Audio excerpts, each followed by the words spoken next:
Buenos días, bienvenidos a nuestra primera charla de un ciclo de talks que tenemos preparados para este mes, o sea, lo que queda de este mes y el mes de noviembre. Vamos a dar un par de minutos más para que se conecte el resto de las personas y empezamos. Voy a dar unos 2 minutos para que se instalen y se acomoden.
Bueno, buenos días. Gracias por conectarse esta mañana con nosotros a un tema tan interesante como el que vamos a tratar hoy. Como les comentaba al principio, este es el primero de un ciclo de talks que vamos a tener durante el mes bueno, a partir de hoy y todo el mes de noviembre. Y básicamente se trata de distintos temas que son los temas que más nos preocupan como industria y que recorren todos los ámbitos del turismo, pero quisimos partir con uno que probablemente es el que más nos preocupa hoy día, que es cómo se viene el nuevo escenario laboral. Y aquí ya les voy a presentar a nuestro invitado especialista que gentilmente ha aceptado participar.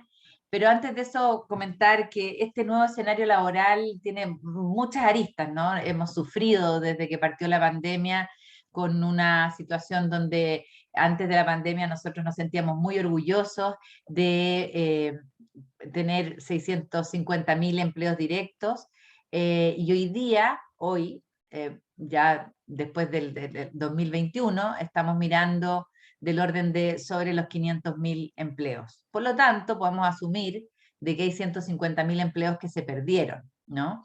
Pero esa cifra no es solamente un número, sino que aparte de reflejar un drama humano, digamos, respecto de lo que hemos vivido, también en un momento, el año pasado, el año 2020, llegamos a un momento mucho más crítico donde llegamos a tener 300.000 empleos directos, o sea, habíamos perdido más de la mitad de los empleos. Por lo tanto, también mirándolo positivamente, hemos recuperado empleo en este tiempo. Eso es un lado positivo.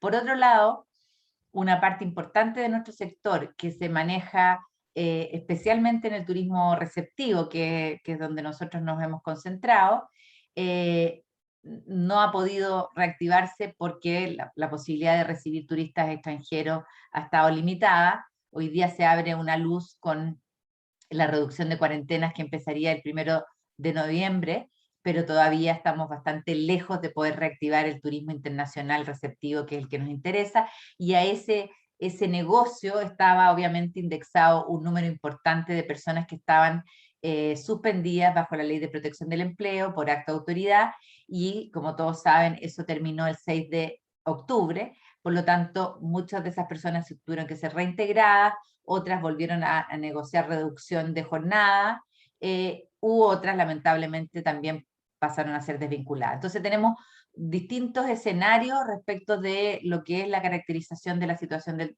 empleo turístico hoy día en Chile, y también una dificultad por parte de sectores, especialmente la gastronomía y el alojamiento, para recuperar y encontrar capital humano eh, para poder trabajar en los establecimientos que sí se están reactivando. Y eso puede tener que ver con ayudas que hacen que la gente no esté tan motivada a buscar trabajo, o también, y es lo que hemos visto, muchas personas que se fueron del sector en busca de sectores un poco más estables y que probablemente en el futuro podrían volver. Pero evidentemente se produjo una, entre comillas, fuga de capital humano y con ello oficio, expertise, que hemos perdido como industria y que tenemos que empezar a recuperar. De todo eso es un poco lo que queremos que nuestro expositor nos ilustre de cómo está hoy día el escenario. Hay muchas ayudas, hay muchas leyes, muchos decretos, y quienes no somos especialistas vivimos un poquito confundidos con eso. Y por otro lado también le hemos pedido que nos haga un guiño a explicar un poco qué podemos esperar en el tema del proceso constituyente y el escenario laboral, que sabemos que él ha tenido experiencia. Bueno, voy a presentar a Jaime Salinas Toledo.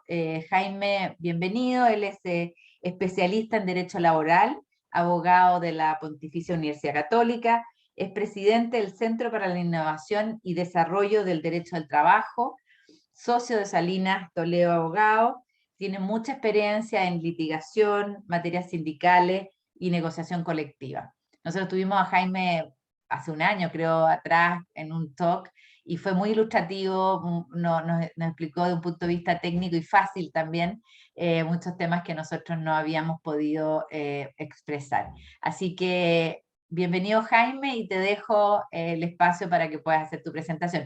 Quiero solamente decir, antes que empiece Jaime, es que nosotros recibimos de parte de ustedes una serie de preguntas que vamos a tratar de ir respondiendo, y Jaime ya las verificó, ir respondiendo durante la charla, y otras preguntas que ustedes pueden ir haciendo a través del chat, que también Jaime las va a poder ir viendo. Hay algunas cosas que es difícil de responder, no esperemos respondernos todo, pero él está haciendo un esfuerzo por tratar de responder lo más posible.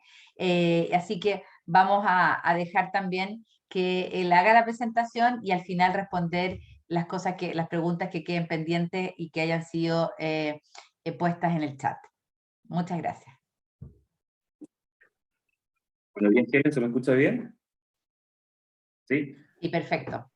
Buenos días, Helen, gracias por la invitación. Buenos días a todos los que están presentes, que nos ven y nos escuchan. Déjame ver si es que puedo compartir de inmediato la presentación para que vayamos directamente al grano de lo que nos convoca hoy. Por favor, confírmame si es que se ve la presentación. ¿Sí? Se ve perfecto. Perfecto, muy bien. Bueno, el objetivo de la presentación del día de hoy, cuando yo recibí la invitación por parte de Helen y por todo el equipo de FEDETUR, era, tal como advertía Helen hace unos instantes, recorrer un poco lo que ha sido la legislación en este periodo de crisis que llevamos del 2020 al 2021 derivado de la crisis del COVID-19, ver un poco cómo está la situación al día de hoy, ver el tema de los proyectos de ley, el horizonte en materia laboral, que se puede sin mayor liberación identificar, porque hay claros proyectos de ley actualmente en trámite y hay claras también intenciones de tocar ciertos aspectos de la Constitución actual en un sentido específico, cambiando cosas que ya están más o menos identificadas, de lo que se ha podido conversar con distintas personas, constituyentes y académicos que están interviniendo en el proceso, y ver qué alternativas tenemos como empleadores, en este caso, para efectos de abordar algunos escenarios de crisis que podrían todavía mantenerse. No hay ningún tipo de duda que todas las empresas se afectaron por la crisis, ya derivada del COVID. Muchas normas sanitarias, esencialmente dinámicas, ya cambiaban las resoluciones, los aforos, las medidas de protección prácticamente todas las semanas en la época en que esto era con el mayor periodo de crisis. Protocolos de seguridad que se fueron implementando a lo largo del tiempo, y eso afectó, ¿ya? Y afectó sin duda con reducción de la contratación de servicios, las bajas ventas, y la crisis del empleo derivada con ello fue lo que en definitiva motivó la dictación de una serie de leyes durante este periodo. Y sin duda también sirvió para que otras industrias surgieran en la época de crisis. Todo lo que son las apps de transporte, de despacho a domicilio, fueron a través de plataformas digitales, fueron las que adquirieron bastante importancia, fueron núcleo de empleo durante también estos meses, y también hay preocupación por parte del legislador de cómo abordar ese tipo de contratación a través de proyectos de ley actualmente en trámite que busca regular esa forma que hasta ahora es una contratación informal, una prestación de servicio, y transformarla en contratación de orden laboral. ¿Qué es lo que pasó durante el 2020? Si se fijan, este es un correlato en el fondo de lo que fueron las leyes que se dictaron durante el año pasado en materia laboral. Todo parte con el decreto 104 del Ministerio del Interior del 18 de marzo, ya que establece el estado de excepción, y luego seguimos un camino, un recorrido de distintas legislaciones que lo que buscaron fue otorgar ayuda, subsidios, apoyo a la crisis derivada del COVID, principalmente que afectó el empleo. Tenemos la Ley de Protección al Empleo que se dicta en el mes de abril del año pasado, la Ley de Teletrabajo, tenemos los subsidios para el ingreso mínimo garantizado, la Ley de Crianza Protegida, tenemos ciertas modificaciones a la Ley de Protección al Empleo que se fueron sucediendo una tras otra, producto de que se fueron identificando no solamente ciertas redacciones un poco equivocadas, fruto de la rapidez inicial en la dictación del proyecto, y otras también modificaciones posteriores a efectos de aplazar los beneficios de la ley, que nunca se previó originalmente que esta crisis sanitaria iba a durar tanto. Se fueron flexibilizando estos requisitos para acceder a esos subsidios, y eso es más o menos las fotos del año 2020. En 2021 también se han ido sucediendo distintas disposiciones a través de nuevas normativas. Nuevamente tenemos las extensiones de la Ley de Protección al Empleo, tenemos la Ley de Modernización de la Dirección del Trabajo, que es un tema que vamos a tocar ahora en esta presentación, que sin duda tocan muchas cosas que las empresas, la verdad que no han tomado la suficiente atención, porque el gran elemento distractor de la Ley de Modernización de la Dirección del Trabajo han sido los registros electrónicos de documentos. Nos vamos a tener para ver cuáles son los plazos que rigen para eso, precisamente porque ayer fue publicado el reglamento de esta ley que establece cuáles son los plazos y que están pendientes de determinarse precisamente a la espera de la dictación de este reglamento. Tenemos también una ley que establece ciertos permisos para vacunación, la modificación del ingreso mínimo en julio de este año, ley de documentos electrónicos laborales, y hace pocos días atrás una supresión del rango etario para el permiso para asistir al médico, para exámenes médicos, que está establecido en el artículo 66 bis del Código del Trabajo. Hay muchos beneficios también, que no tienen ley especial, sino que están con cargo a la ley de presupuesto.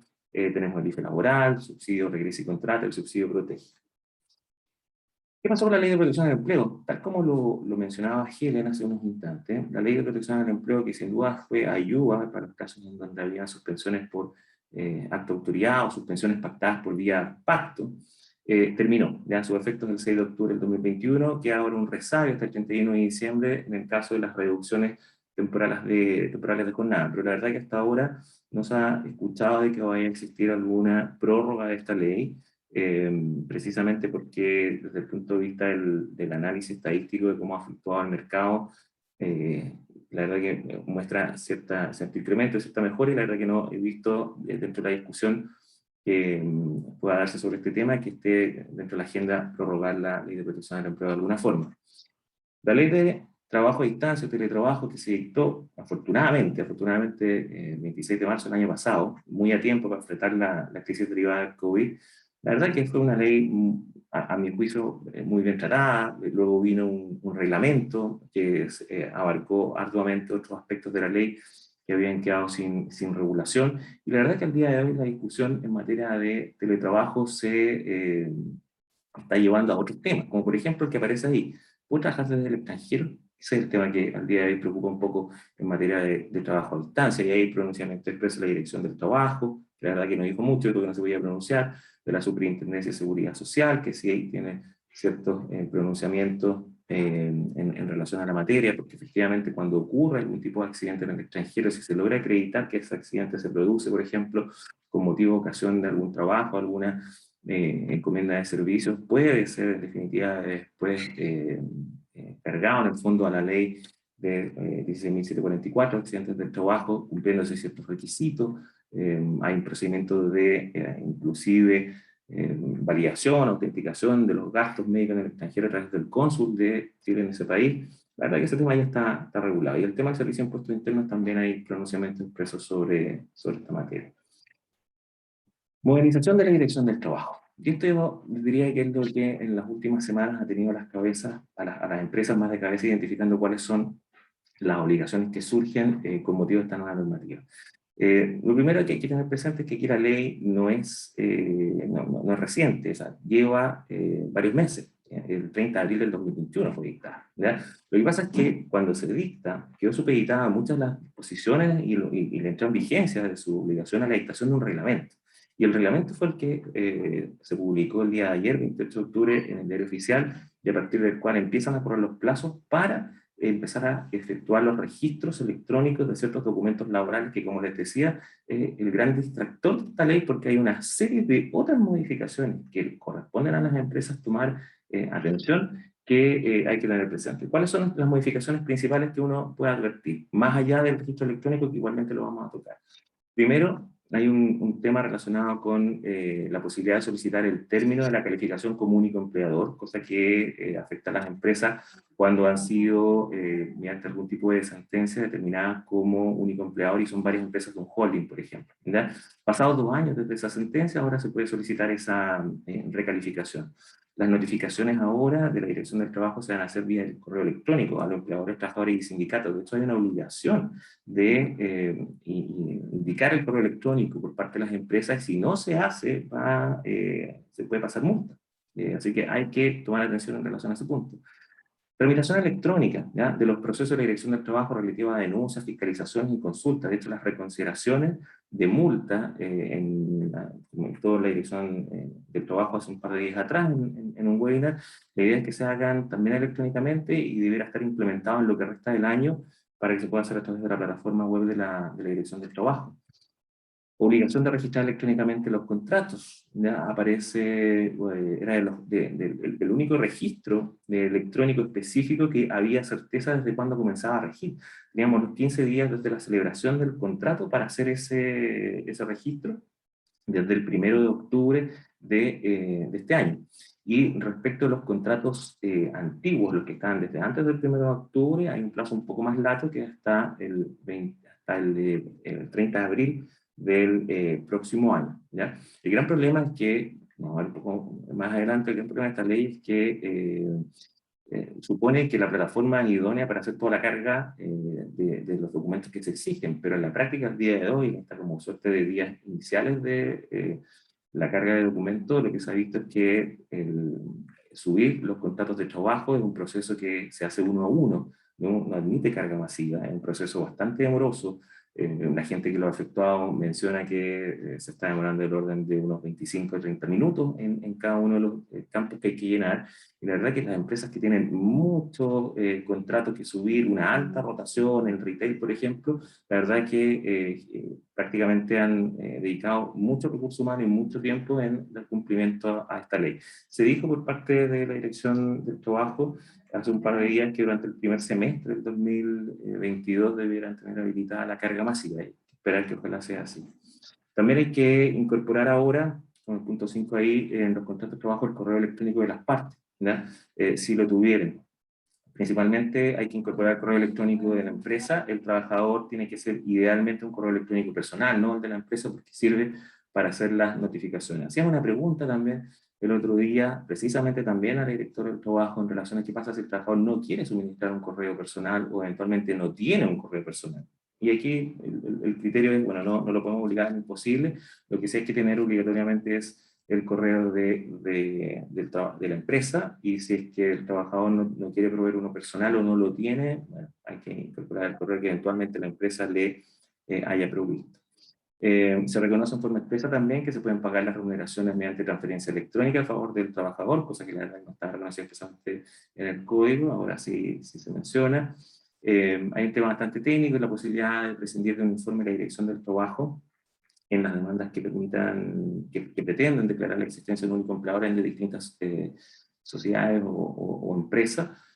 Al día de hoy era un requisito esperar ese informe de la Dirección del Trabajo. Tienen al día de hoy, lo comentaba el Departamento de Inspección días atrás, más de 1000 requerimientos vigentes en relación a este punto. No dan abasto, y por lo tanto los juicios de declaración de único empleador, la verdad que están bastante detenidos y se demoran muchísimo, precisamente a la espera de este informe. Ahora se puede establecer la posibilidad de que el juez prescinda este informe.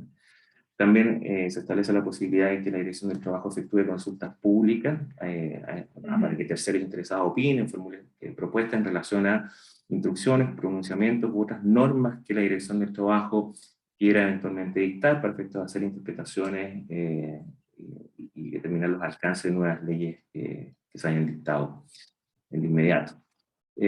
También se establecen algunos principios en materia de tramitación administrativa, en materia de fiscalización de la Dirección del Trabajo, básicamente el principio de responsabilidad, relatividad, eficiencia, eficacia, aspectos de que queden ahora expresamente establecidos y no existan alguna suerte como de remisión a otras normas que los abogados teníamos que hacer, ahora está expresamente establecido.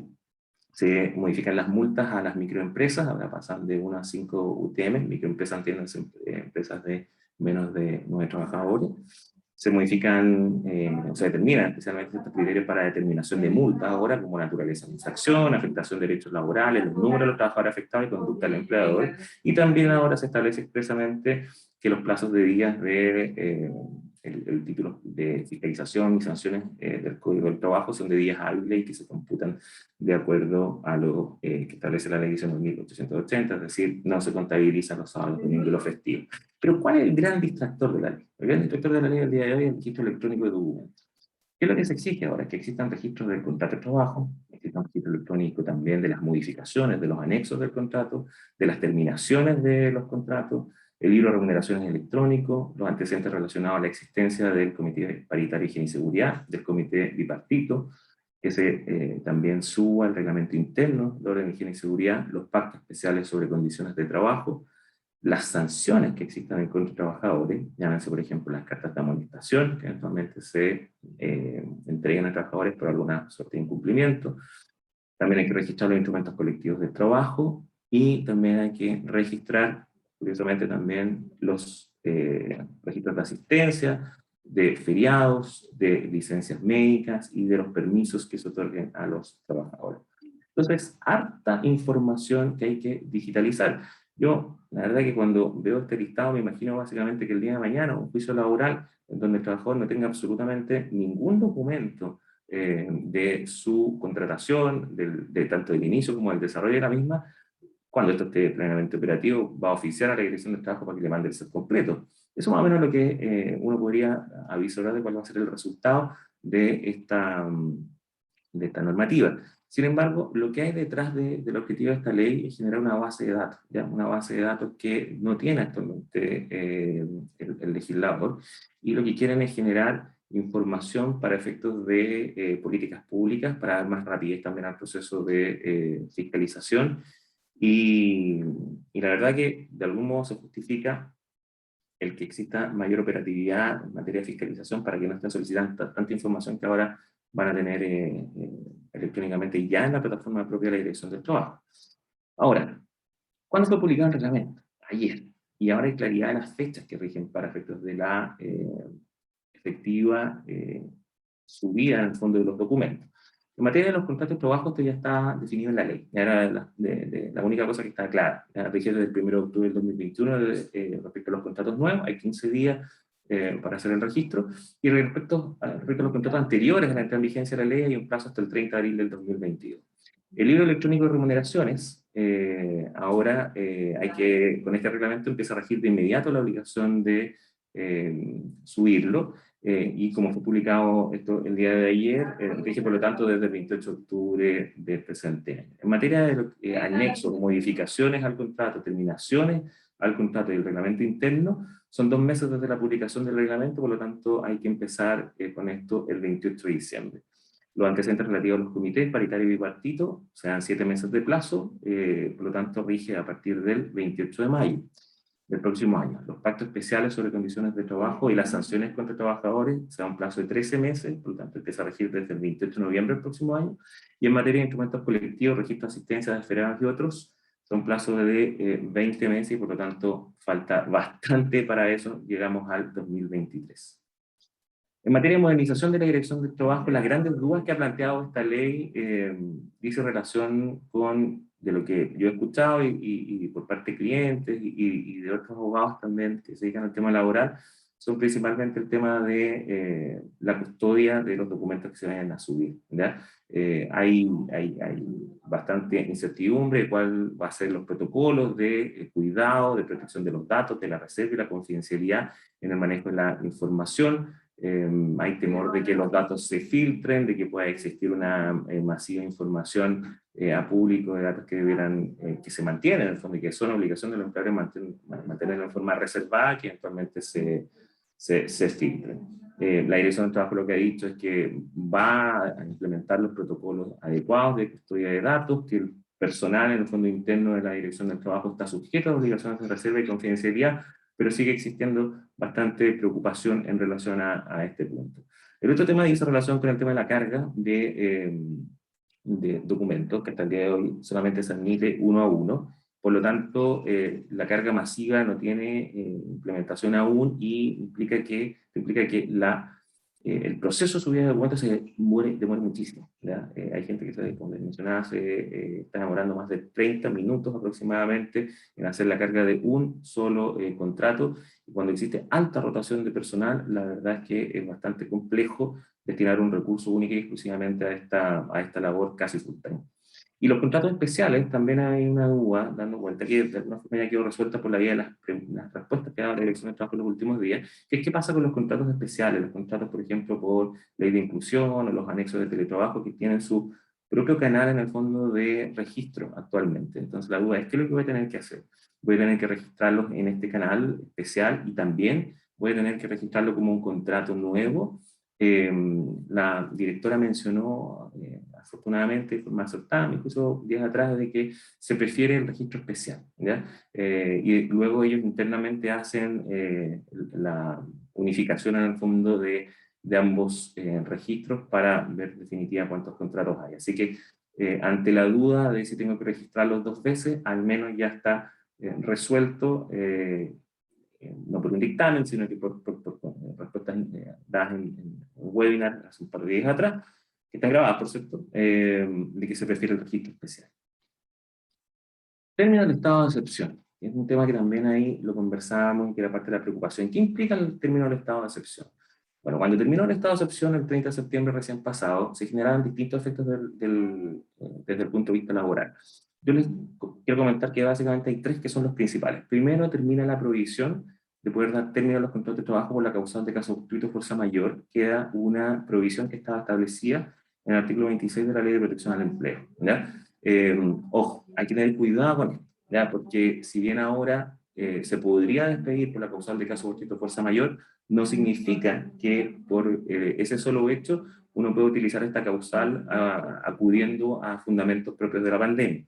Lo que nos digamos al tema de juicios laborales, sabemos que la causal de caso fortuito o fuerza mayor es bastante complicada de acreditar. Normalmente la jurisprudencia en relación a esta causal está vinculada a escenarios como de incendios, terremotos, maremotos o actos de autoridad que establezcan la prohibición, por ejemplo, de funcionar. Y por eso fue que la Ley de Protección al Empleo tuvo la precaución de poner esa prohibición, porque el acto de autoridad es un supuesto expreso de ejemplos de acto de autoridad en el Código Civil. Por lo tanto, las empresas podrían haber utilizado esa causal en el evento en que la empresa se cerrara por una decisión de autoridad.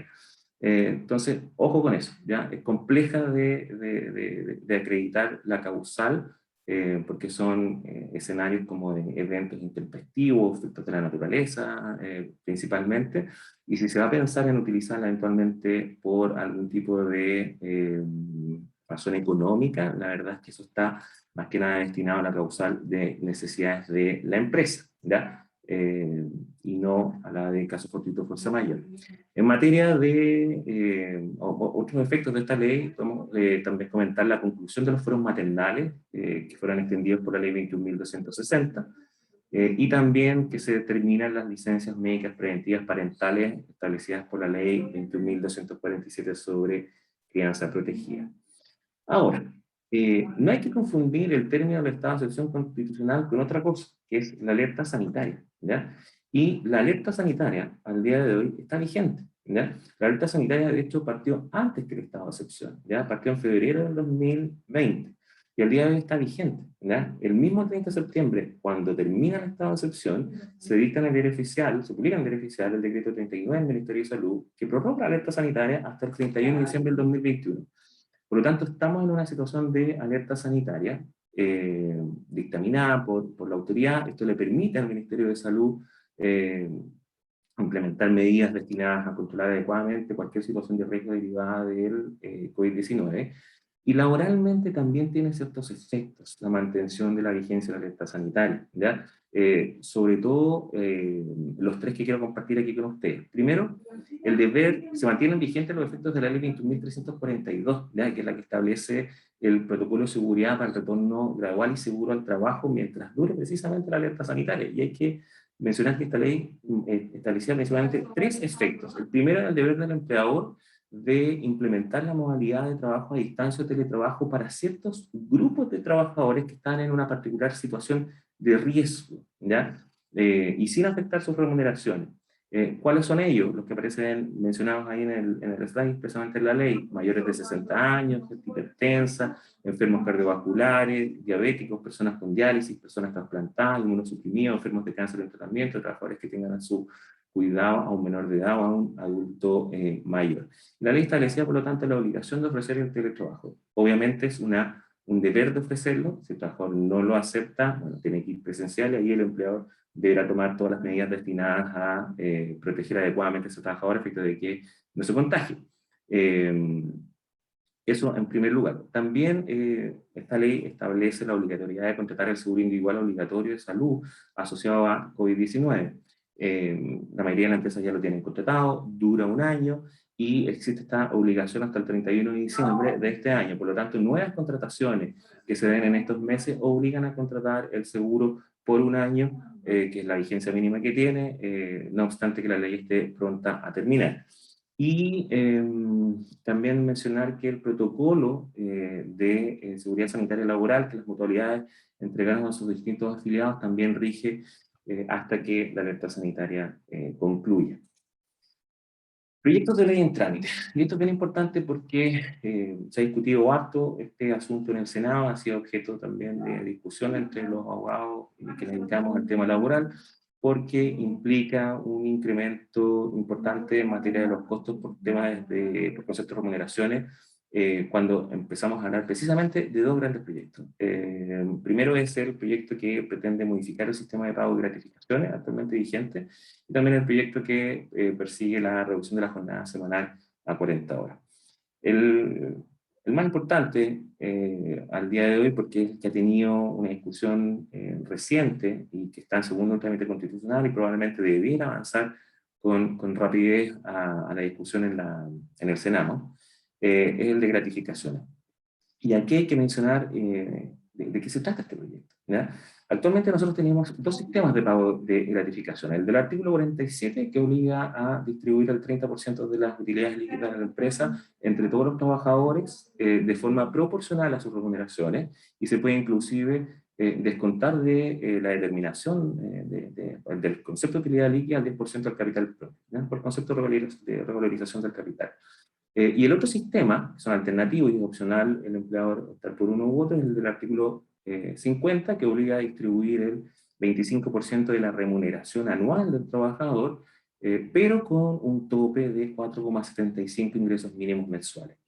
¿Qué es lo que busca este proyecto? ¿Ya? Que fue ya materia de discusión en la Comisión de Trabajo de la Cámara de Diputados, fue aprobado en sala con ciertas indicaciones, y esto que les voy a comentar ahora son las indicaciones del proyecto que ya están sometidas a la discusión en la Cámara Alta. Se busca el reparto, se busca que ambos sistemas no sean alternativos, van a ser compatibles entre sí, ¿ya? Y se dice respecto al primer sistema que va a existir la obligación de repartir el 8% de la utilidad de las empresas que tengan una facturación igual o superior a 2.400 unidades de fomento e inferior a 25.000 unidades de fomento, ¿ya? También será una obligación de repartir ahora no el 8, sino que el 10% para aquellas empresas que tengan una facturación anual igual o superior a 25.000 UF e inferior a 100.000 UF. Y de 15% para aquellas empresas que tengan una facturación anual igual o superior a 100.000 UF. ¿Ya? Esto es parte de las indicaciones que están vigentes al día de hoy. Si ustedes se fijan en la distribución de las utilidades, el porcentaje ya no es del 30%, ¿ya? Ahora es de un 8, de un 10 o un 15, dependiendo de cuál es el rango de facturación por parte de la empresa. Pero aquí hay una modificación que obviamente afecta, que es que ahora se elimina la posibilidad de descontar el 10% del capital propio del empleador, que eso era un procedimiento, una etapa en la determinación de la utilidad líquida, que hacía que se bajaran muchísimo las utilidades efectuando este proceso. Entonces, probablemente cuando uno piensa que el porcentaje se bajó, por el hecho de eliminarse este descuento del 10% del capital propio, el efecto de reducción del porcentaje de distribución puede que no se dé. Y una particularidad del proyecto es que la utilidad líquida que se va a repartir ahora ya no es en proporción a las remuneraciones de los trabajadores, ahora es por partes iguales, ¿ya? Entre todos los trabajadores con derecho a gratificación y con un máximo equivalente a 20 ingresos mínimos mensuales, que es del orden de un poco más de 6 millones de pesos en razón de los montos que están actualmente vigentes. Y no aplica esta obligación respecto al personal que se desempeñe como gerentes o subgerentes. Eso lo dice el proyecto. No sería una obligación, no significa que la empresa no pueda adoptarlo como obligación, pero no aplica esta obligación. ¿Y qué pasa con el sistema del artículo 50? ¿Qué es lo que dice el proyecto? Dice que el empleador debe abonar o pagar mensualmente a sus trabajadores el 25% de la respectiva remuneración devengada por concepto de gratificación fija, y ahora se paga de forma fija.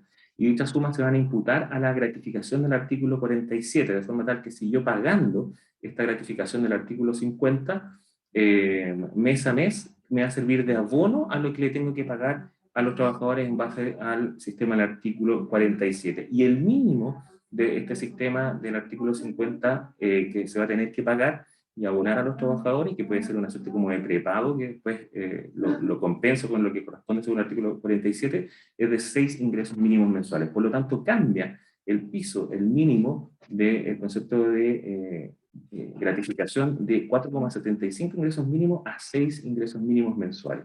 Ese incremento, en términos porcentuales, ya es del orden de un 28% más, ¿ya? Y el otro tema que también está en discusión es el tema de la reducción de la jornada semanal a 40 horas. Aquí hay dos proyectos. Hay uno del gobierno que busca una reducción paulatina en un lapso de años hasta llegar a 40 horas finalmente en la última etapa del proyecto, pero hay otro que pretende la reducción directamente a 40 horas, dentro de las indicaciones que se han hecho por distintas instituciones que han sido invitadas a la discusión. Ha surgido que si se va a reducir la jornada de 40 horas, al menos también se permita que la distribución de la jornada semanal se puede hacer también en 4 días, ¿verdad? Porque al día de hoy la distribución de la jornada solamente se puede hacer entre 5 y 6 días, ¿ya? Y con una jornada de 40 horas perfectamente se podría establecer una distribución de un 4x3, por ejemplo, ¿ya? Y eso habría que también modificar el código, y no está previsto originalmente en este proyecto, pero probablemente surja como una indicación posterior. ¿Qué sigue? ¿Ya? Y aquí es el tema de la Constitución.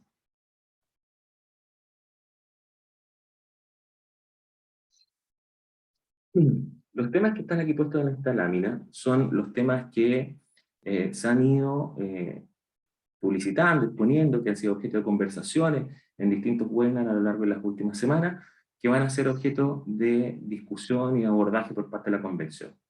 Derecho al trabajo con reconocimiento constitucional. ¿Ya? Al día de hoy no está contemplado esto como un derecho expresamente constitucional. Y el ponerlo como una garantía expresamente establecida en la Constitución, la verdad que puede generar ciertos efectos que la verdad que va a haber que verlos después de que existe la Constitución, y que pueden redundar eventualmente tal vez en alguna suerte de mayor dificultad al momento de poder invocar las causales de despido que están actualmente vigentes. No me sorprendería que si se establece el derecho al trabajo como una garantía en la Constitución, ciertas causales de despido que actualmente presentan cierta libertad como poder invocarse, que es la causal de necesidades de empresa, que es la que en definitiva tiene mayor utilización, porque la empresa, bueno, no hay una contratación a voluntad, un despido a voluntad en Chile, por lo tanto despiden por necesidades de la empresa y eventualmente se asume el pago del recargo del 30%. Se habla que eventualmente, si se incorpora el derecho al trabajo como garantía en la Constitución, podría eventualmente existir una mayor dureza o una eventual modificación a los términos en que actualmente está establecida la causal de necesidad de la empresa en el Código del Trabajo.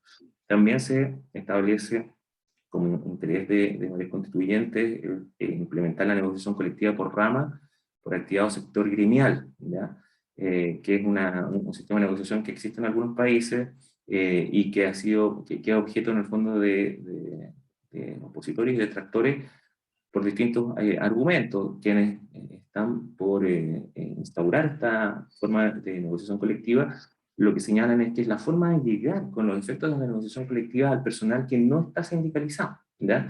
Y esto es súper importante que lo tengan presente los que aquí nos están escuchando y que no tengan sindicatos en sus respectivas empresas, porque con una negociación colectiva ramal podrían eventualmente sus propios trabajadores y su empresa quedar involucradas en un proceso de negociación gremial, por ser, por ejemplo, parte del gremio que está negociando.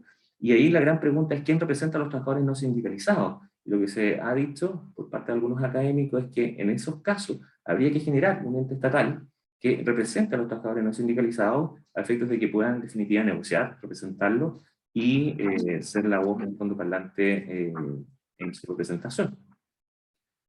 La huelga como derecho constitucional autónomo, ¿ya? Y desanclado de la negociación colectiva.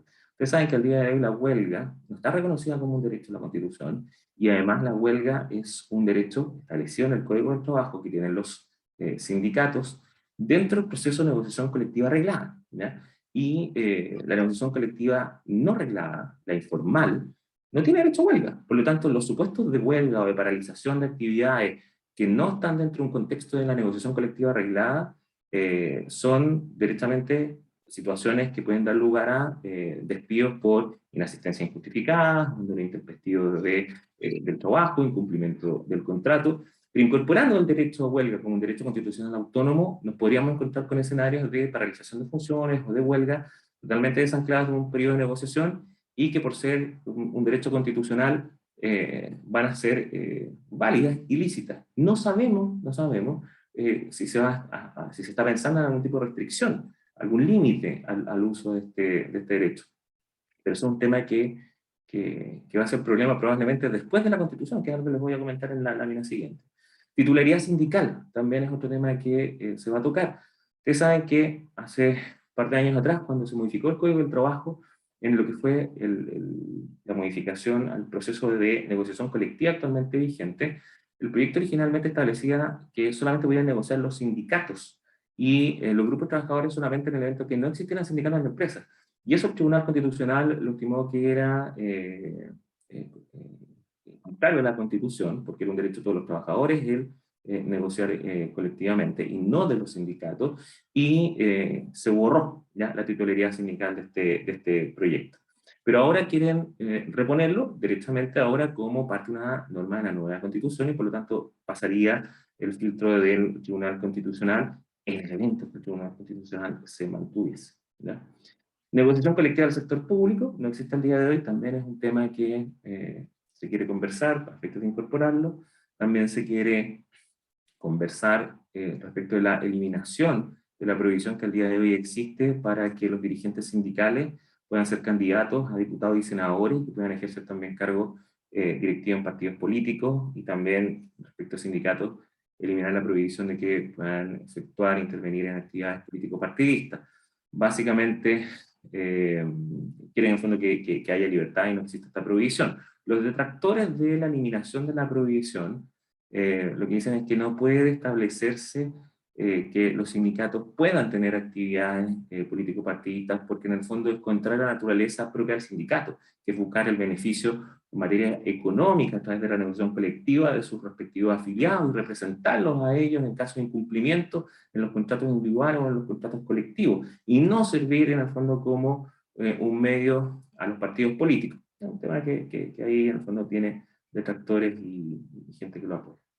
El sistema de pensiones, sin duda que va a ser parte de la discusión, mantener el sistema actual o eventualmente migrar a un sistema de reparto. ¿Qué pasa con la AFP? ¿Se mantiene? ¿Se eliminan? ¿Qué pasa con los fondos que están actualmente ya en el fondo ahorrados por parte de los afiliados, un tema que va a ser parte de la discusión. También las materias de iniciativa exclusiva, ¿ya?, del presidente de la República. Al día de hoy, en la Constitución se establece que todo lo que tiene relación con negociación colectiva y seguridad social son materias de iniciativa exclusiva del presidente, ¿ya? Quiero modificar eso, para que no sea él quien tenga la iniciativa exclusiva en esta materia. Y también se ha hablado sobre la participación de los trabajadores y los directores de las empresas, ¿ya? Y este es un tema que no está exento de polémica, porque la verdad que no es usual que los trabajadores estén formando parte de la administración de la empresa. Quienes están a favor de esto dicen que tienen que estar involucrados. Quienes están en contra, más allá del derecho de propiedad que hay sobre la administración de la empresa, y que puede haber ahí una colisión de derechos entre el derecho de propiedad y el derecho de los trabajadores eventualmente de participar en la administración de la empresa, dicen que incluso puede ser contraproducente o contradictorio con la naturaleza propia del negocio, porque piensen ustedes que el contrato de trabajo, el riesgo del negocio es de cargo del empleador. Entonces, si se meten a los trabajadores al directorio, por ejemplo, las empresas, ahora en el fondo ya van a tener participación en las decisiones propias del riesgo del negocio. Entonces, se ve cierta como incompatibilidad en relación a esto. Ahora, todas estas materias que estamos conversando y que pueden ustedes eventualmente tener una idea de que van a ser objeto de una ardua discusión y un tinglado más o menos importante de párrafos en la Constitución para resolver los alcances de cada una de estas cosas que estamos conversando, probablemente no sea así, ¿ya? Probablemente la Constitución va a establecer ciertos principios laborales en su redacción futura, y se va a dejar de cargo de la legislación común posterior a la aprobación de la Constitución el determinar el alcance de cada uno de estos principios, ¿ya? Entonces, cuando eventualmente se dice que se va a demorar la Constitución, la Convención Constituyente muchos meses en redactar la Constitución, al menos, conversémoslo desde el punto de vista del apartado laboral, probablemente no sea así, ¿ya? Lo que se ha señalado por parte de ciertos constituyentes, ciertos académicos, que la redacción debiera ser simple, porque el problema no va a ser la Constitución, el problema va a ser qué es lo que viene después. Por eso yo les pongo ahí cuál es el problema del día después de la nueva Constitución, que es determinar qué es lo que hacemos con el resto de la normativa que va a estar vigente y que eventualmente va a estar en contradicción con lo que se establece en la Constitución. Va a haber que modificarlo, alternativa 1. La alternativa 2 es no se modifica y automáticamente rige la Constitución, una suerte como Constitución autoejecutable. Por eso es un tema que va a quedar supeditado a lo que dispongan posteriormente los jueces y los mismos legisladores. ¿Cómo seguimos trabajando al día de hoy? Es súper dinámico el tema laboral. Ya como ustedes ven, en los últimos 20 meses, la cantidad de normas laborales que se han dictado es abismante. Siempre los que nos dedicamos al tema laboral sabemos que hay mucha modificación al trabajo todos los años, pero particularmente en estos 2 últimos años hemos tenido mucha modificación, y lo que se ve en el horizonte es que va a existir mucha más modificación al código, normativa complementaria, y sin duda el tema de la nueva Constitución va a ser algo que va a tener de cabeza a todos los que nos dedicamos a esto, viendo cuál va a ser el alcance de cada uno de los principios que se establezcan en la Constitución. ¿Cuáles son las herramientas que tienen al día de hoy las empresas para afrontar eventualmente la crisis? En esta etapa como incertidumbre, qué es lo que viene, que la crisis de la pandemia aún se mantiene, se dice que estamos en la tercera ola, ya se están abriendo los aforos, hay más actividad, pero no tenemos la libertad de antes. En el fondo hay que seguir trabajando, pero con las debidas prevenciones. Pero hay industrias que todavía están afectadas. ¿Qué es lo que al día de hoy existe en materia de flexibilidad laboral? Tenemos el teletrabajo, sin duda, sigue vigente, no está circunscrito a la pandemia, así que se puede seguir utilizando como herramienta. No hay que olvidar que la negociación individual y la colectiva en materia de jornadas, remuneración y beneficios es una herramienta que ha existido desde siempre y de la cual se puede echar mano al día de hoy para efectos de negociar por alguna crisis de la empresa, alguna rebaja transitoria de remuneraciones, alguna reducción de la jornada. Y aquí les pido que tengan atención en algo. El hecho de que se haya acabado la ley de protección del empleo no significa que el empleador no pueda pactar, por ejemplo, suspensiones de contrato o rebajas de remuneraciones o reducciones de jornadas de común acuerdo con sus trabajadores, ¿ya? se puede hacer sin ningún inconveniente. La voluntad de las partes es la que rige. Obviamente hay que respetar los mínimos legales, y el trabajador no puede ser pasado ya, tiene que dar su consentimiento, pero uno puede efectivamente hacer pactos de suspensión de jornada, asumiendo que es un asunto como permiso con goce de remuneraciones al 100%, al 50%, al 30%, incluso pagando cotizaciones previsionales de cargo del empleador, si es que eso se acuerda con los trabajadores. También se puede recurrir a subcontratación y al suministro personal a través de las empresas de suministro, ¿ya? De personal. Muchas empresas que han debido despedir en los últimos meses a sus trabajadores y que por ello tienen alguna dotación más disminuida de personal, y que ahora empieza a subir la demanda de servicios, necesitarían recontratar, pero tienen la imposibilidad porque no tienen los recursos, o teniéndolo no saben hasta cuándo va a durar, y por lo tanto podrían tener la necesidad de despedir en el corto o mediano plazo. Pueden no contratar y recurrir a empresas de prestaciones de servicios, ¿ya? Que ese contrato de prestación de servicios obviamente va a estar sujeto a las restricciones que ese contrato civil, comercial, establezca. Será obviamente el contratista el que tendrá que asumir la carga laboral y el cumplimiento respectivo, pero es una herramienta que se puede utilizar. Los contratos a plazo también se pueden utilizar, ¿ya? En Chile se pueden utilizar contratos a plazo, no pueden durar más de un año, por regla general, ya los contratos a plazo, y la segunda renovación torna al contrato indefinido, pero es una herramienta que se puede utilizar, contratar a alguien a 3 meses, después renovarlo por 3 meses más, y luego, bueno, si hay una segunda renovación, ya el contrato pasará a indefinido. El jus variandi, una facultad que tiene la empresa, que a veces se olvida, y en la facultad está establecida en el artículo 12 del Código del Trabajo, que permite a los empleadores modificar unilateralmente el contrato de trabajo en 3 aspectos. Cambiar el lugar de trabajo, en la medida que sea dentro de la misma ciudad, modificar la hora de inicio de la jornada laboral, ya sea adelantándola, anticipándola en 60 minutos, y modificar las funciones de los trabajadores en la medida que las nuevas funciones que se le encomiendan sean similares. Todo esto bajo el supuesto de que no tiene que existir un menoscabo y alguna afectación al trabajador. Pero es una facultad que existe al día de hoy. Contratos de jornada parcial también se pueden seguir utilizando. Y también se puede recurrir a la figura de la prestación de servicios honorarios. Pero cuidado, cuidado. Era parte de las preguntas que yo recibí en la mañana por parte de algunos de los asistentes ¿se pueden seguir utilizando los contratos honorarios? ¿Podemos eventualmente contratar sin algún tipo de plazo máximo honorario? La respuesta es que sí. La ley no establece un límite máximo de tiempo por lo cual yo pueda tener vigente un contrato con una persona a honorario, ¿ya? A veces se confunde el contrato honorario con el contrato a plazo. Como el contrato a plazo tiene un plazo máximo de un año, se dice que el contrato honorario no puede durar más de un año. Eso no es así, ¿ya? Yo teóricamente podría tener un vínculo honorario con una persona por toda la vida de esa persona.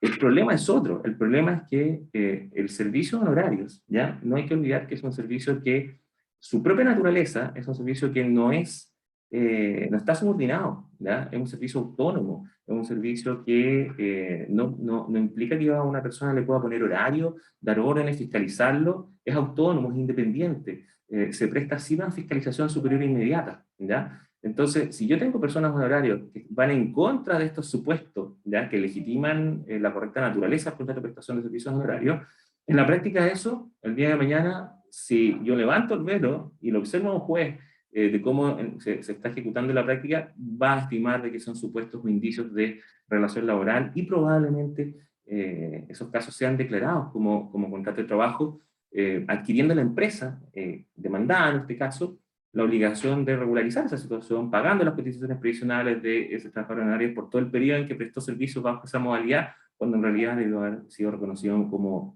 un trabajador más de la empresa, ¿ya? Eso es en términos de la flexibilidad que tengo que comentarles el día de hoy. Dentro de las preguntas, ¿ya?, que yo recibí en la mañana, hay algunas que quiero compartir con ustedes. Preguntaban qué pasa con el pase de movilidad. ¿Puedo yo exigir a los trabajadores cuando presten servicios solamente si tienen el pase de movilidad? Una pregunta bien complicada. La respuesta es no, ¿ya? La respuesta es no, por un supuesto bien básico. La vacuna no es obligatoria, ¿ya? Y como no es obligatoria la vacuna, yo no podría exigirla como requisito de la prestación de los servicios sin incurrir en riesgo de vulnerar derechos fundamentales de los trabajadores, como la intimidad, la honra, o eventualmente incurrir en algún supuesto de discriminación, ¿ya? Pero esto no significa que no se vea que a lo mejor esto va a cambiar. De hecho, hay una noticia de la Cámara de Diputados que en agosto de este año, hace 2 meses atrás, empezó a exigir a todo el personal que mostrara el pase de movilidad, ¿ya? Para proteger la vida y salud de los diputados, de los senadores, del personal que en el fondo está concurriendo a prestar servicios, del personal que va como visita, de los periodistas. Lo están haciendo. El problema es que la ley no lo establece como una facultad.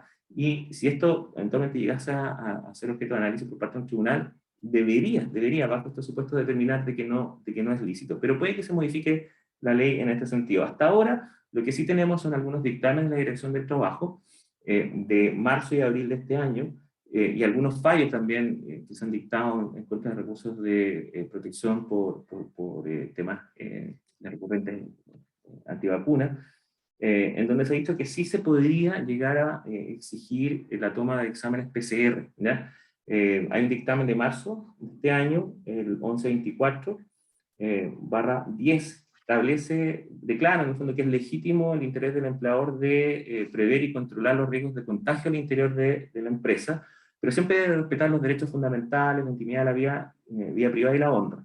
Y hay un dictamen de abril de este año, el 1189, en que dice que por el deber general de protección que tienen las empresas, en el artículo 184 del Código del Trabajo, el empleador podría exigir la toma de examen PCR, pero en la medida que se cumplan 3 requisitos. Uno, que el costo sea asumido por parte de la empresa. 2, que no sea discriminatorio. Y 3, que no se atente contra los derechos fundamentales de los trabajadores. El costo de la empresa es evidente, lo tiene que asumir la compañía, que no sea discriminatorio, es decir, aquí yo tengo que aplicar un criterio o de aplicación universal a todos los trabajadores de la empresa o a todos los trabajadores de una determinada sección. ¿Ya? No puedo hacer un señalamiento al dedo, tú ven a tomarte el examen PCR, ¿ya? Entonces hago un criterio general o aleatorio, ¿ya? Una suerte de tómbola en donde diga ya, hoy día tal persona es la que se toma el examen PCR.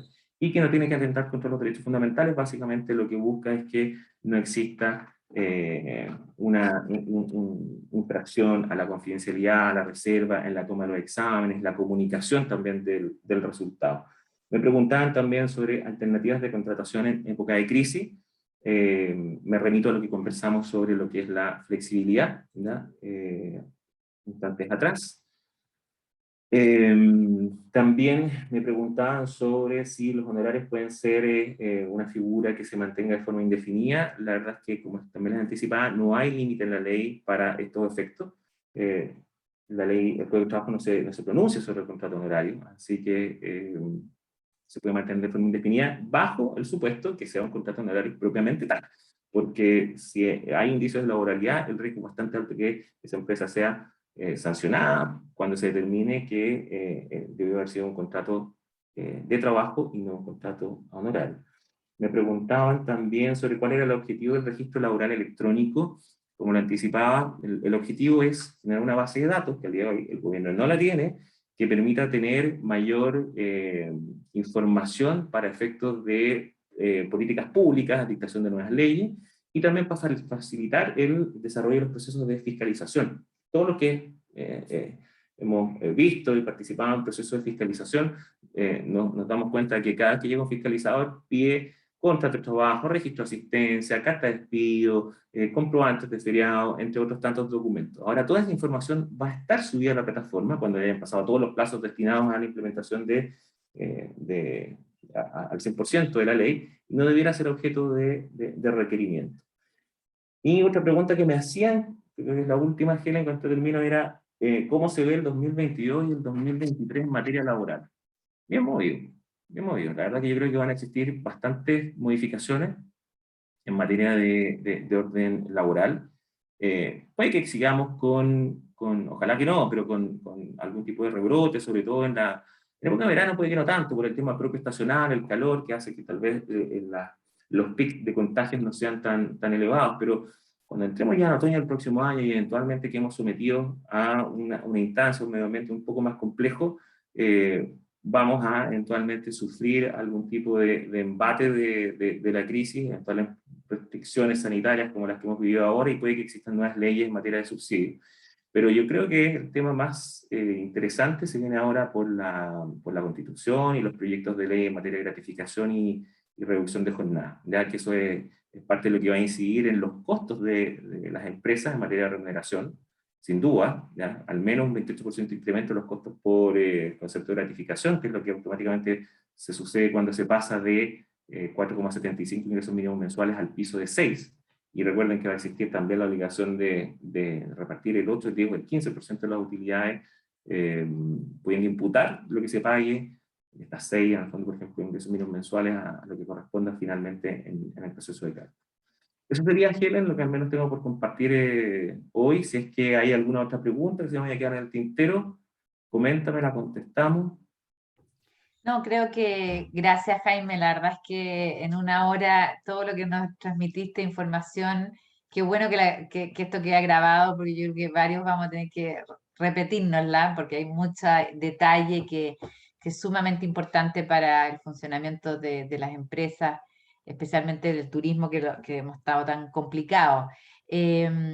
Lo que me parece también es que tú has hecho una muy buena proyección de lo que debiéramos esperar hacia adelante y creo en ese sentido representar la sensación un poco de, de no saber qué viene en el futuro, que es la falta de certeza respecto de muchos temas asociados, bueno, evidentemente por el ambiente pandemia en que vivimos, pero también el proceso que está viviendo el país, que hace que uno desde el punto de vista privado lo único que busca es certeza para poder trabajar de manera tranquila y cumplir con todo. Y yo creo que eso es algo bien importante. Así que muchas gracias nuevamente y agradecerle a todos ustedes la participación. Quiero hacer solamente algunos avisos de utilidad pública bien interesantes que han ocurrido ahora en este ratito que hemos estado en la presentación. Primero, solamente para ir enlazando el tema del proceso constituyente. El día 10 de noviembre vamos a estar realizando un foro nacional que se trata de turismo y constitución, y es bien importante para todos los que quieran participar. La información está en nuestra página web, se pueden inscribir, es online, pero van a haber distintas temáticas. Nosotros como FEDETUR estamos participando en la organización y también vamos a ser parte de las charlas. Esto se está organizando en conjunto con Societur y la red de instituciones de educación superior. Eso es el día 10 de noviembre para enlazar un poco con esta conversación y esto que nos ha comentado Jaime respecto al proceso constituyente. También dejarlos invitados a la segunda charla, que es el día jueves 4 de noviembre a las 11 de la mañana. Tenemos a Natalia Bayona, una persona muy famosa ya en nuestra industria. Ella es una de las principales ejecutivas de la Organización Mundial del Turismo y experta en el tema de innovación y sustentabilidad, que nos va a estar acompañando jueves 4 a las 11. Y un par de cositas que quizás no tienen nada que ver con esto que estamos hablando, pero quería aprovechar de comentarles que son dentro de todo buenas noticias.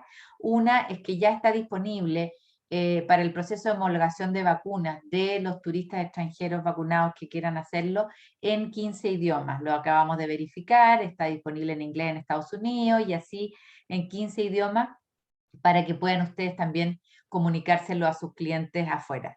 Y lo último es que se acaba de publicar recién el decreto que permite la recalada de cruceros en los puertos del país. Esto aparte del protocolo de cruceros antárticos, es el protocolo que va a permitir, que de alguna manera reemplaza el de los antárticos, sino que va a permitir la recalada a partir del 1 de noviembre de todos los cruceros en los puertos de Chile.